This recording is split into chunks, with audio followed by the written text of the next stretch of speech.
So I'm being asked the question, how to make the most of my devotional life. It's one of these questions, a bit like prayer.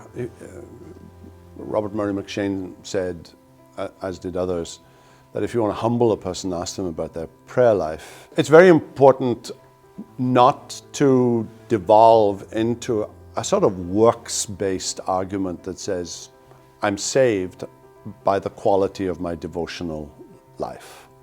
Obviously, it's good to have a routine, and I think God has made us and placed us in a life that's filled with routine, day and night, weeks, months, years. We're creatures of time, and we're creatures of habit.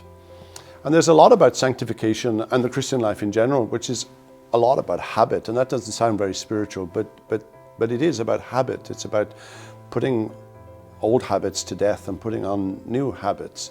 So having a habit, something that we do every day, whether it's in the morning or whether it's in the afternoon or whether it's in the evening, and you can get into a kind of legalism. Oh, I didn't have my devotional this morning, so this is a bad day and I need now to confess my sins and so on. But some days are busy. Some days you wake up and you can hardly think in the first hour. You just haven't slept properly. I mean, all kinds of things happen. So be forgiving about your devotional life.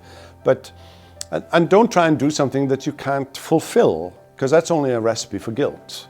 And there's enough guilt in the world without making guilt for ourselves. So find devotional material that does a lot of work for you. And something like, and I'm going to mention Table Talk as an example, but the work is done for you. The passage of scripture is there. There's a devotional material. There's a suggestion as to what we can pray for.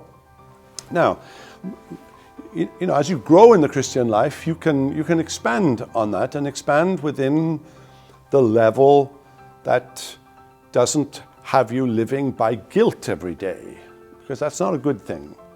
So there's gospel for our devotional life, and growing in that, I think, is important.